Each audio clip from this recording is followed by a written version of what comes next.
clear about the 30-minute rule. Put on the mic. Okay.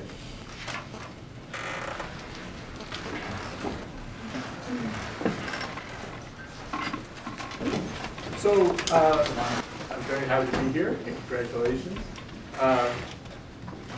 By coincidence, I know nothing about this subject, but by coincidence, this fall I'm teaching a course on the history of financial crises, and to undergrads. And in connection to that course, I had somebody come up to me and say, "Oh, this is really cool video on YouTube, and it's a guy talking about financial crises."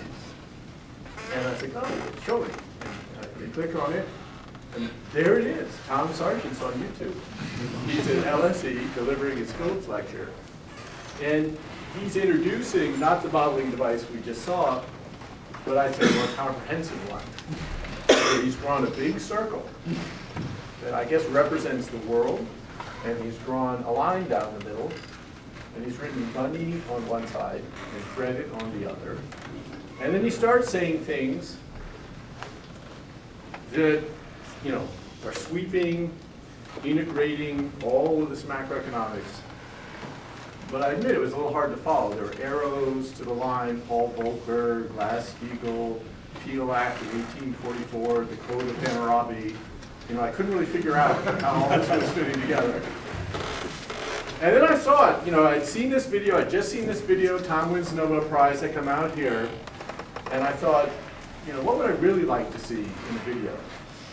And so what I wanted to see was, if somebody could make this, I'll describe the vision I have, and maybe a living filmmaker in the audience could put this together. It shouldn't be very hard. Is really how Tom divided the world for his graduate students. So I want you to imagine a scene of 4 or 5 graduate students. It's a scene that's very similar to a scene that's at the end of Monty Python and the Holy Grail. There's 4 or 5 graduate students wandering through a barren, kind of desolate land. It's very foggy. They've had these adventures in their first 2 years of class in graduate school. They can't quite figure out what's going on. And they're wandering in this world, and they come to this great chasm that's divided the world in half.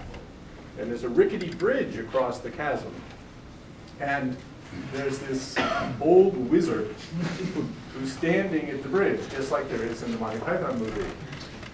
And they look out and they see, over on the other side of the chasm, there's a land that's sunny and is labeled science. And where they are, they don't know what land this is, but they look around and they see a sign the wizard has put up, labeling the land. Politely, I'd call it everything else, but the sign just says BS. And so then they want to cross the bridge. So they line up and they approach the bridge. The first one approaches the bridge just like it's in Monty Python. And the wizard barks out in a menacing voice, you know, halt. You know, before you can pass, you have to answer these 3 questions. And just like the wizard goes, what is your name? So the student says their name. You know, what is your quest to become a macroeconomist? What is your model?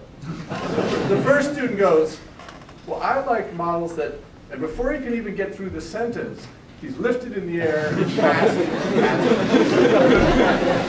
And so then the next student comes up and he goes, you know, well, that was kind of hard, but I'll give it a try. And he comes up and he goes through the first 2 questions, and when he hits the what is your model, he goes, information, preferences, technology, see if I get the equilibrium, results, and all of a sudden, the wizard just meekly says, politely, warmly, oh, you can pass. And he goes across the bridge. So this is a movie that I think would capture our experiences in the classroom, being introduced to this, you know, worldview and being admitted or invited to cross over to the other side. Now, I'm probably, maybe I'm climbing out of the chasm or falling into it repeatedly. So I'm going to kind of do that in my talk. I was a bit mystified by the Phillips lecture. Not mystified, but I'm trying to piece things together.